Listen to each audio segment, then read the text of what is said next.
Hello नमस्कार दोस्तों, स्वागत है आपका हमारे नए वीडियो में तथा हमारे चैनल पे ट्रेड चार्ट में, जिसमें आज हम डिस्कस करने वाले हैं निफ्टी 500 के लूजर स्टॉक, जिसमें हम आज की एक वेरियस सेक्टर फोकस करेंगे। उसके स्टॉक आज काफ़ी ज़्यादा गिरे हैं और देखेंगे कि उसके पीछे रीज़न क्या है। अगर वो कोई स्टॉक आप होल्ड करते हैं तो क्या हमें उस अभी बने रहना चाहिए या क्या करना चाहिए, ये भी हम डिस्कस करेंगे। चलिए बढ़ते हैं आगे वीडियो की तरफ।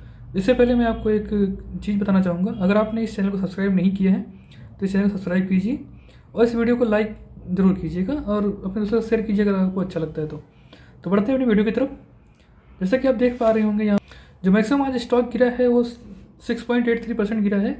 वो हमारा मैक्स हेल्थ केयर जो भी एक स्टॉक है, ये हेल्थ केयर सर्विसेज प्रोवाइड करता है। इसी के बारे में मैं डिस्कस करने जा रहा हूँ कि हेल्थ केयर स्टॉक क्यों गिरे, कि क्या न्यूज़ मार्केट में फ्लोट कर रही थी और क्या इस न्यूज़ की वजह से सारे सिस्टम में गड़बड़ी है, हमें बने रहना चाहिए स्टॉक में या बेच देना चाहिए। क्योंकि हेल्थ केयर सेक्टर जब से कोरोना आया है तब से बहुत अच्छा रिटर्न दिए हैं हमें और आगे भी देते रहेंगे, ऐसा मेरा मानना है।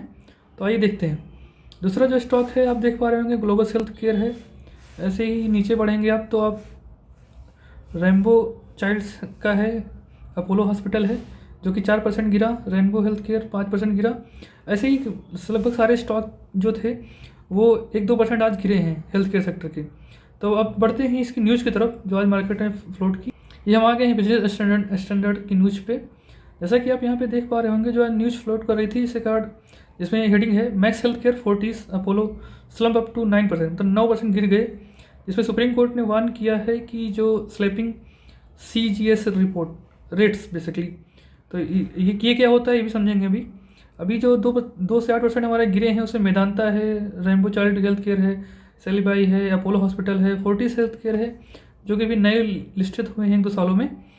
अब आगे बढ़ते हैं। सबसे ज़्यादा अभी जो शेयर गिरा है वो मैक्स हेल्थ केयर का है। इसके पीछे रीज़न क्या है आप जैसे देख पा रहे हो, सुप्रीम कोर्ट ने वार्निंग दी है कि जो सेंट्रल गवर्नमेंट हेल्थ सर्विसेज है हमारा, उसके कारण उसके द्वारा जो standardise rate of treatment charges हैं अक्रॉस द इंडिया वो लगभग फिक्स किए जाते हैं। लेकिन क्या करते हैं कई हॉस्पिटल अपना स्टैंडर्ड रेट बना के रखते हैं जो कि उनसे काफ़ी ज़्यादा रेंज से बाहर होते हैं। तो इसी के कारण में ये आज फिर से एक सुप्रीम कोर्ट ने एक वार्निंग दी है इन लोगों को। हुआ क्या है कि एक हियरिंग में अभी एक जो सुप्रीम कोर्ट में मामला चल रहा था, एक NGO था वेतरान फोरम करके, जिसका आप नाम यहाँ पे देख सकते हैं। उसने क्या किया है, पब्लिक इंटरेस्ट लिजिस्लेशन में PIL फाइल की थी और कहा था कि हमें जो ट्रीटमेंट सर्विसेज प्रोवाइड की जाती हैं उनके हमें रेट जानने हैं, उनके रेट जो प्राइवेट में चल रहे हैं अभी तक का और जो गवर्नमेंट ने डिसाइड किए हैं। एक्चुअली हो क्या रहा था कि गवर्नमेंट जो है वो कुछ और डिसाइड करती है और प्राइवेट हॉस्पिटल वाले कुछ और चार्ज करते हैं। आपका जो बिल आप देखते होंगे तो कुछ और ही बन के आता है अगर हॉस्पिटल कभी प्राइवेट हॉस्पिटल में गए होंगे तो NGO ने ये भी बोला है कि एक रूल आना चाहिए, जो मैंडेट होना चाहिए हॉस्पिटल्स के लिए, क्लीनिंग के लिए, कि ये जो अपना रेट है सर्विसेज जो चार्ज हमें करते हैं उनका जो है वो प्री डिटरमाइन होना चाहिए। और जो सेंटर हमारा बोर्ड जो करता है, सेंट्रल गवर्नमेंट जो करती है और स्टेट गवर्नमेंट जो करती है, उसके आसपास ही होना चाहिए। उसमें कोई डिस्पैरिटी नहीं होनी चाहिए कि जो सर्विसेज हम प्रोवाइड कर रहे हैं कि ये नहीं कि एक हॉस्पिटल कुछ और उसी का चार्ज लग रहा है, दूसरा हॉस्पिटल कुछ और लग रहा है, वो सब फिक्स होने चाहिए। जैसे कि एग्जाम्पल भी दिया गया है, एक कॉन्ट्रैक्ट सर्जरी होती है जो आई की, उसका कॉस्ट 10,000 पर आई इन गवर्नमेंट हॉस्पिटल है। वहीं पे आप देखेंगे तो जो प्राइवेट फैसिलिटीज़ हैं वो 30,000 से 1,40,000 तक का पे कर रहे हैं। कितना ज़्यादा अमाउंट है आप खुद ही देख सकते हैं। तो इसी के कारण में ये सारी जो आज सुप्रीम कोर्ट की तरफ से आया, तो सुप्रीम कोर्ट ने एक फैसला लिया है इसमें कि यूनियन हेल्थ सेक्रेटरी जो हैं उनको मीटिंग रखी गई और उन्होंने बोला है कि प्रपोजल रखा जाए नेक्स्ट डेट हियरिंग से पहले एक स्टैंडर्ड रेट के साथ में। तो स्टैंडर्ड रेट के साथ में क्या बोला है कि जो CGS है वो एम्प्लॉयड हॉस्पिटल सब हॉस्पिटलों में उसका मेजर जो अभी तक बना हुआ है उसमें कायम है कि नहीं है, क्या कर रहे हैं लोग, उसका एक रखा जाए। इसके कारण स्टॉक में जो अभी आप देख रहे होंगे हेल्थ केयर सेक्टर स्टॉक में काफ़ी प्रेशर बना रहा था एक सेलिंग हमें देखने को मिली। तो इस सेलिंग को आप 2 तरीके से ले सकते हैं, क्या ये हमारे लिए अपॉर्चुनिटी है या फिर ये हमारे लिए जो स्टॉक हमने होल्ड कर रखा है क्या वो बेच सकते हैं। क्योंकि अगर हम इनके चार्ट की तरफ जाएंगे, आइए इनके चार्ट भी देख लेते हैं। पहले बढ़ते हैं हम अपने मैक्स हेल्थ केयर के चार्ट पे। जैसा कि आप चार्ट में यहाँ ये हमने वीकली चार्ट लगा रखा है। जैसा कि आप चार्ट पे देख सकते हैं, ये जो स्टॉक लिस्ट हुआ था 2020 के आसपास में लिस्ट हुआ था और स्टॉक ने जब से एक तेज़ी बनाई और 2122 के बीच में अच्छा खासा आप ट्रेंड में रहा। फिर एक कंसोलिडेशन फेज आया, जैसा कि आप देख पा रहे हैं कि स्टॉक को मैंने बहुत पहले स्टडी किया था, और फिर उसने 2023 में आसपास फिर के ब्रेकआउट दिया। जैसा कि आप देख पा रहे होंगे कंटिन्यूसली 30 एक्सपोनेंशियल मूविंग एवरेज का सपोर्ट बना रहा है।